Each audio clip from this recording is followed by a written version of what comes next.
ನನ್ನ ವೈಫ್ಗೆ ಜಾಬ್ ಸರ್ಚಿಂಗು. ನನ್ನ wife nursing ಮಾಡಿರೋದು ಡಿಪ್ಲೊಮೊ, ಹಾಗಾಗಿ ಒಂದು ಹಾಸ್ಪಿಟಲ್ ಇಂಟರ್ವ್ಯೂಗೆ ಕರ್ಕೊಂಡು ಹೋಗ್ತಾ ಇದ್ದೀನಿ. ಏನಾಗುತ್ತಾ ಗೊತ್ತಿಲ್ಲ, ನೋಡುವ ಮುಂದೆ.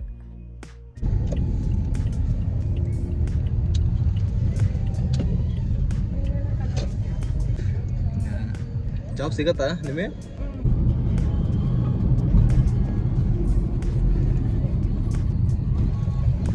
ಇದು ನಾನು ವರ್ಕ್ ಮಾಡೋ ಕಂಪನಿ ಇದೆ, GMC.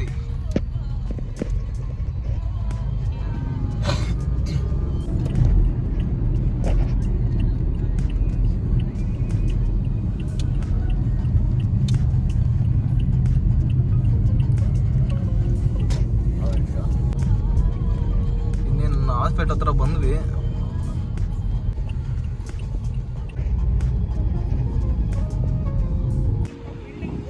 ಇದೇ ಹಾಸ್ಪಿಟಲ್ಲು.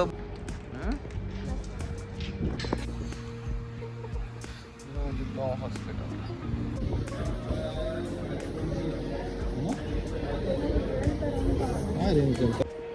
ಬಂದಿದ್ದೀವಿ.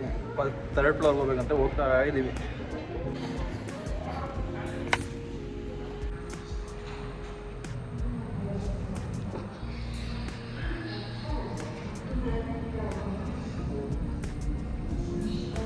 ನನ್ನ ವೈಫ್ಗೆ ತುಂಬ ಭಯ ಆಗ್ತಾಯಿತ್ತು, ಯಾಕೆಂದರೆ ಫಸ್ಟ್ ಟೈಮ್ ಅಲ್ವಾ, ಹಾಗಾಗಿ ನಾನೇ ಸ್ವಲ್ಪ ಧೈರ್ಯ ಹೇಳ್ತಿದ್ದೆ.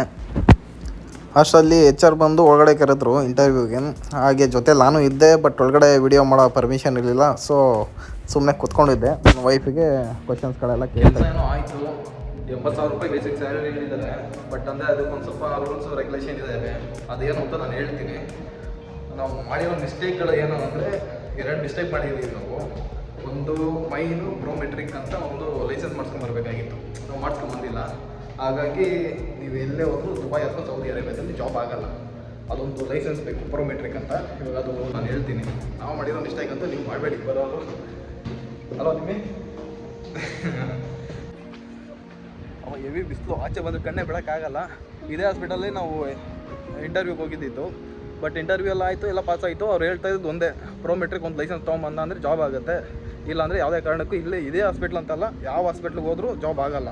ನರ್ಸಿಂಗು ಮತ್ತು ಪ್ಯಾರಾಮೆಡಿಕಲ್ ಡಿಪ್ಲೊಮೊ ಆ ಸ್ಟೂಡೆಂಟ್ಸ್ಗಳಿಗೆ ಮತ್ತು BSc ನರ್ಸಿಂಗ್. 2ನೇ ಮಿಸ್ಟೇಕ್ ಅಂದರೆ ನಾನು ಫ್ಯಾಮಿಲಿ ವೀಸಾದಲ್ಲಿ ಕರೆಸ್ಬೇಕಾಗಿತ್ತು, ನಾನು ವಿಸಿಟಿಂಗ್ ವೀಸಾದಲ್ಲಿ ಕರೆಸಿದ್ದೆ. ಇಂಟರ್ವ್ಯೂ ಕರ್ಕೊಂಡೋಗಿದ್ನಲ್ಲ, ಅಲ್ಲಿ HR ನಮ್ಮ ಮುಂದೆನೇ ಎಲ್ಲ ಕೇಳ್ತಾಯಿದ್ರು ಕ್ವಶನ್ಸ್ಗಳು. ಫಸ್ಟ್ ಇಂಟ್ರಡಕ್ಷನ್ನು ಮತ್ತು ಎಕ್ಸ್ಪೀರಿಯನ್ಸ್ ಲೆಟರು, ಮತ್ತು ಎಕ್ಸ್ಪೀರಿಯನ್ಸ್ ಎಷ್ಟಿದೆ, ಏನು ವರ್ಕ್ ಮಾಡ್ತೀಯಾ, ಏನು ಸಿಸರಿಂಗ್ ಸೆಕ್ಷನು, ಅದೇ ಏನೇನೋ ಸ್ವಲ್ಪ ಮೆಡಿಕಲ್ದು ಸ್ವಲ್ಪ ಎಲ್ಲ ಕೇಳ್ತಿದ್ರು. ನನಗೇನು ಗೊತ್ತಾಗಲಿಲ್ಲ, ಸುಮ್ಮನೆ ಕೂತ್ಕೊಂಡಿದ್ದೆ. ಅವಾಗೆಲ್ಲ ಸ್ಯಾಲ್ರಿ ಬಗ್ಗೆ ಎಲ್ಲ ಮಾತಾಡಿದ್ರು. ಸ್ಯಾಲ್ರಿ ಮತ್ತು ಅಗ್ರಿಮೆಂಟು ಯಾವ ಥರ ಇರುತ್ತೆ ಅಂತ. ಮೈನ್ ಇವಾಗ ನಮಗೆ ಪ್ರಾಬ್ಲಮ್ ಆಗಿದೆ, ಪ್ರೋಮೆಟ್ರಿಕ್ ಅಂತ ಒಂದು ಲೈಸೆನ್ಸ್ ಮಾಡಿಸ್ಕೊಬೇಕಾಗಿತ್ತು. ಅದು ನಮ್ಮ ಹತ್ರ ಮೈನ್ ಇರಲಿಲ್ಲ, ಹಾಗಾಗಿ ಏನು ಮಾಡೋಕ್ಕಾಗಲ್ಲ ಅಂತ ಅವ್ರು ಹೇಳಿದ್ರು. ಮತ್ತು ಅವ್ರ ಕಾಂಟ್ಯಾಕ್ಟ್ ನಂಬರ್ ಎಲ್ಲ ಕೊಟ್ಟಿದ್ದಾರೆ. ಈ ಪ್ರೋಮೆಟ್ರಿಕ್ ಒಂದು ಎಕ್ಸಾಮ್ ಒಂದು ಮಾಡ್ಕೊಂಬನ್ನಿ, ಪಕ್ಕ ಜಾಬ್ ಆಗುತ್ತೆ ಅಂತ. 80ಇಂದ 1 ಲ್ಯಾಕ್ವರೆಗೂ ಸ್ಯಾಲ್ರಿ ಇದೆ ಸ್ಟಾರ್ಟಿಂಗ್ಗೆ. ಆಮೇಲೆ ಮತ್ತೆ 1 ಇಯರ್ ಟು ಇಯರ್ ಇಂಕ್ರಿಮೆಂಟ್ ಆಗ್ತಾ ಇರುತ್ತೆ. BSc, GNM ಮತ್ತು ಡಿಪ್ಲೊಮೊ ನರ್ಸಿಂಗ್ ಇವರೆಲ್ಲ ಅಪ್ಲೈ ಮಾಡ್ಬೋದು. ಇಷ್ಟು ನಮಗಾಗಿರೋ ಅನುಭವ. ಇನ್ನೂ ಇನ್ಫಾರ್ಮೇಷನ್ ಬೇಕಿದ್ದರೆ ಕಮೆಂಟ್ ಮಾಡಿ, ನಾನು ಕೊಡೋ ಪ್ರಯತ್ನ ನಾನು ಮಾಡ್ತೀನಿ.